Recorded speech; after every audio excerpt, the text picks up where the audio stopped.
Hello and welcome to Actual Reviews in English and another TLDR look at whatever I've reviewed, where I say something good, something bad, what I think is the best, what I think is the worst, all in a very abbreviated manner and all in my opinion, of course. And today it's a Simgot EA500.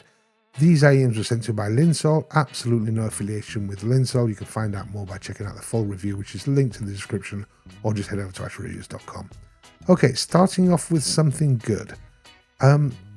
These IEMs come with two sets of nozzles. The nozzles on the IEMs they just unscrew like this, and you can remove one like so, and you can swap out for the others. And these two nozzles give you two different sound signatures. They also include a bunch of these rubber O-rings as well, in case you break them, lose them, whatever, which is a nice touch. But yeah, you can swap out the nozzles and they give you different sound signatures. But that leads me to something bad. The different sound signatures are nowhere near as different as Simgot would lead you to believe with the graphs they publish and what they actually say on the box. Supposedly they're two completely different sound signatures. And while there are differences, they're not that apparent. I mean, in the bass range, I like to think I can hear the difference, but I really think if somebody swapped these without me knowing which one was which, I wouldn't be able to tell you. In the mid-range, no difference at all. And the upper mids and like higher ranges is where, yeah, you can get more of a feel for a different sound signature and they work a little better.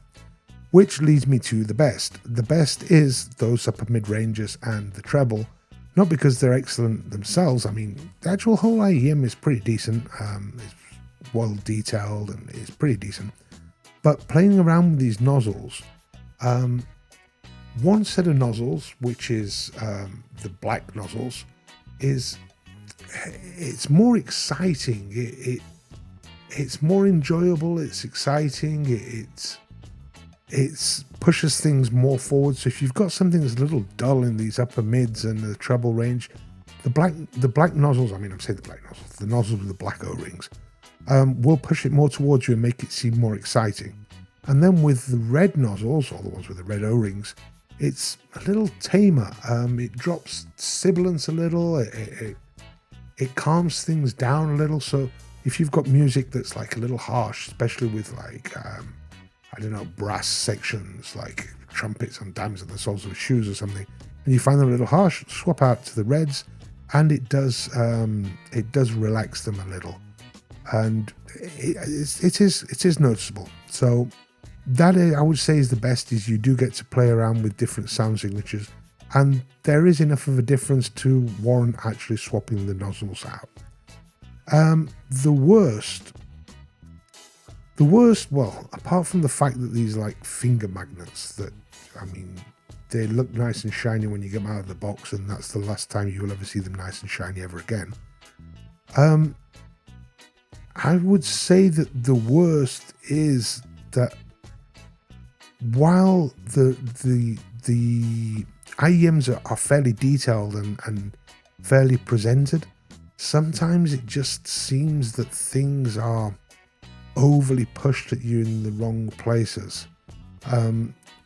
It's quite hard to explain, but especially those upper mids using the blacks, I found that sometimes things can be like sibilance. For example, Patricia Barber, I have this non-scientific scale of -12 to +12, which, as I say, is just a completely subjective non-scientific scale, liking to think that 0 is sort of like neutral as I hear her on a neutral system. Well, with the red nozzle, she's like between a +1, +2. With the black, she's like +4, +5. Same with Paul Simon, same with a bunch of things.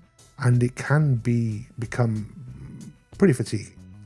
But anyway, if you want to know more details, I go into more detail and explain it better in the full review. Check it out. It's linked in the description. Head over to actualreviews.com and I will see you again for another one soon. Bye bye.